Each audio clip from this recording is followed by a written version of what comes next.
Alright, so this is how to beat the Burning Abyss without side decking.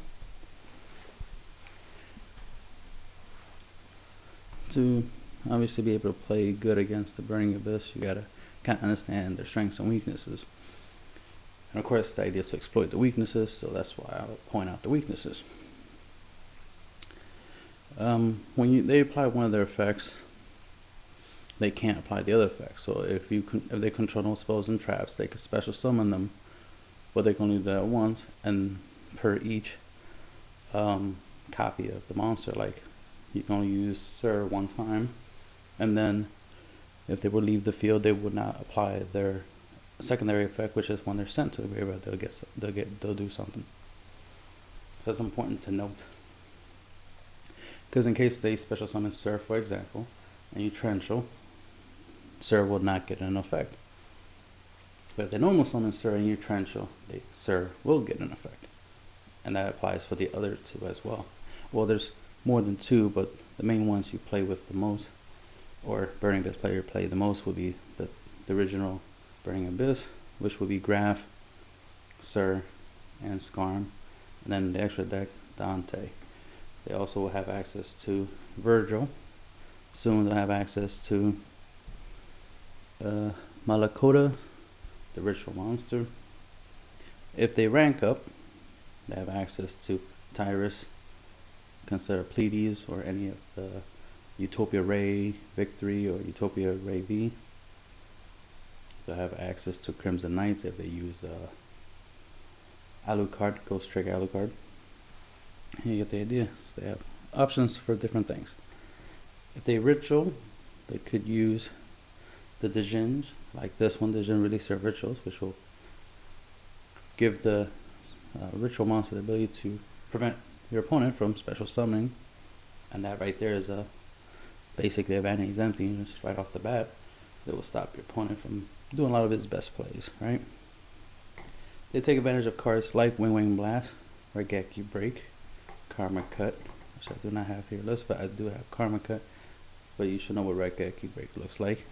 And they utilize cards that have cost. They can use stuff like Lightning Vortex and any other card that requires you to discard in order to activate the card to still get their effects if they do so. They could also run Skill Drain, which would prevent their self-destruct. So that's useful, and also will help shut down their opponent's cards. But typically, you want your burning. You want like your XYZ plays to have effects, so you might not want to activate Skill Drain, but you can, and you could play around with it, because the Burning Abyss, they have their effects apply outside of the field. So when they go to the graveyard, that's when they'll apply. So you can run Skill Drain in Burning Abyss if you choose to.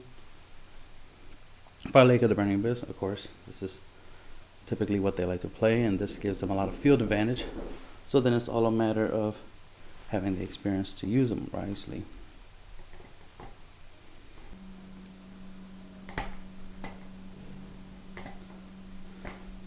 Alright. So since the Burning Abyss monster is self-destruct, if you control a monster that is not a Burning Abyss, that will also count a monster that's face down. A monster that's face down will also count as a monster that isn't a Burning Abyss, and the Burning Abyss monsters will self-destruct, which sucks. But in this scenario, that's good for us who plan to beat them, right? Because the whole goal is to beat them, right? So you can utilize cards like Book of Moon in order to cause a Burning Abyss monster, to be face down. For example, if your opponent special summons one of the Burning Abyss and then normal summons another one, respond to obviously them summoning the other Burning Abyss monster, and put that Burning Abyss monster that they normal summon face down, because remember, that one will still get its effect if it self-destructs. So you want that one face down, and then because it's face down, there are other Burning Abyss monsters will self-destruct and go to graveyard. And since the one that they special summon already applied the effect to special summon, it can't apply its effect that when it goes to the graveyard. So right there you have a way of preventing them from getting any pluses out of their effect, just by book and mooning one of them. And if you can manage to keep that monster face down, there is a card that does do that. It's an old school card. It's a Spellbinding Circle. Old school card. Might as well show you what it looks like if you don't know what it looks like. Okay.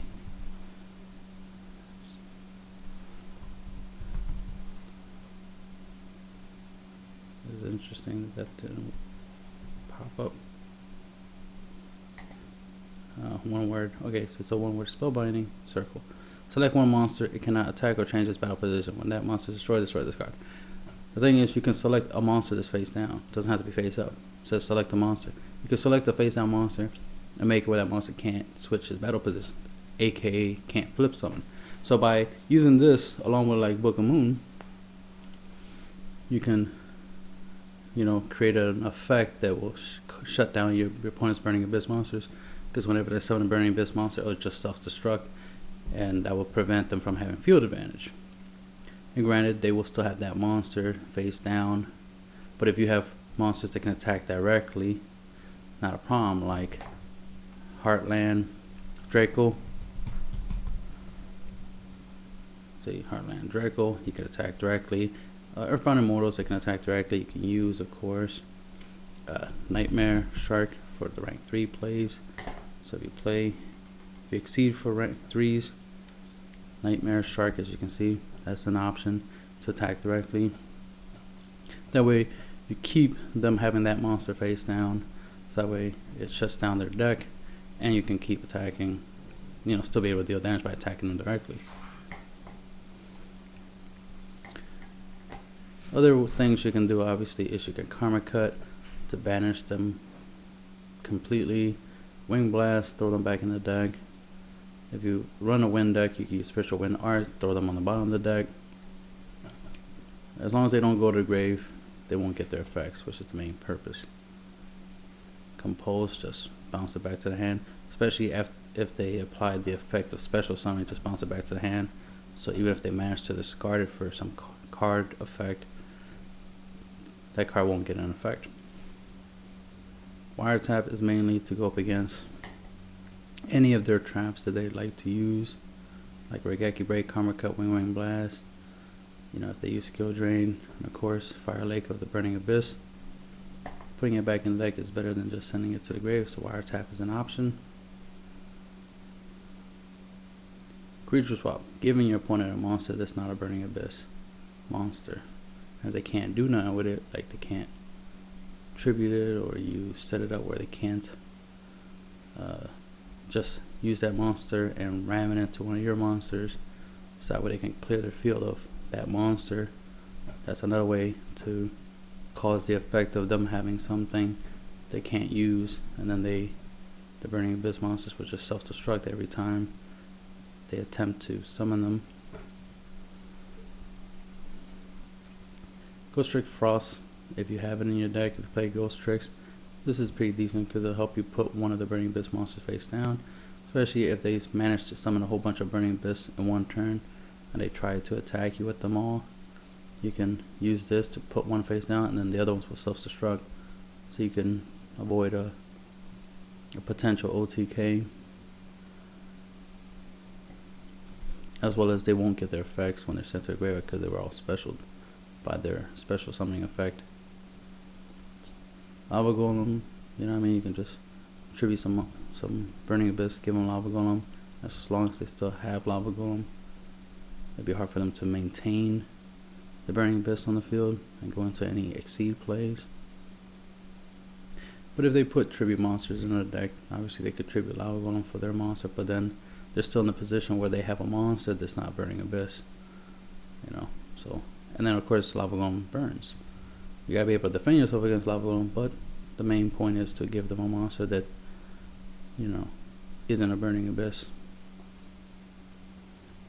Banishing them from the grave so they can't recycle them, can't use their effects over and over again. Infernoids, they have the ability to tribute themselves or any other monster you control to banish a monster from the, or a card from the graveyard, but of course you might want to banish the Burning Abyss monster themselves. You might want to banish the Fire Lake itself, even the ritual spell for the Malokota, and so on and so on. Even though they can run skill drain, you can use skill drain to make a lot of their exceed plays useless, because they won't be able to use their exceed monster's abilities if skill drain's on the field negating it, right? Same goes for breakthrough skill, fiendish, make a lot of their monster effects that they would use to hurt you useless. Same goes for forbidden challenge.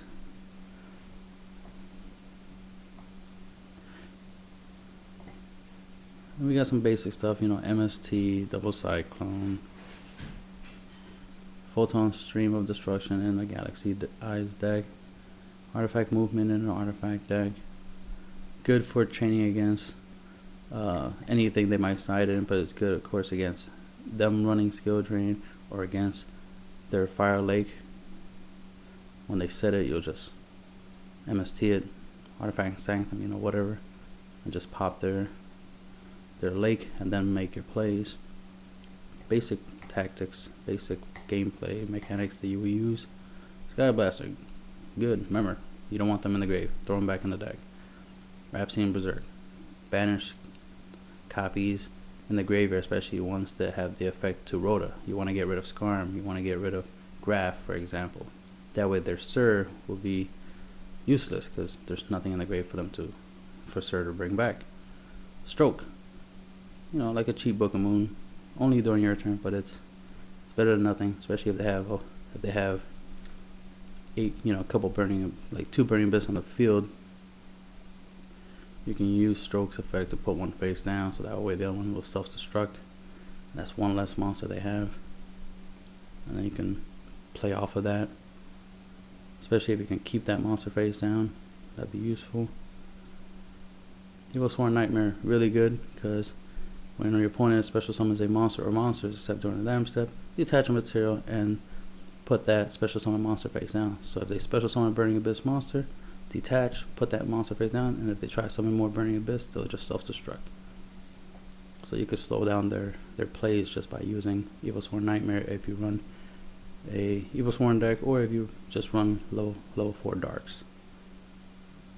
We got Baxia, Brightness of the Yang Zing, mainly because its effect is when you summon it, based on how many non-tuner materials you use, you can shuffle them back into the deck. So throwing them back to the deck is better than sending them to the grave, because they'll get effects if they go to the grave.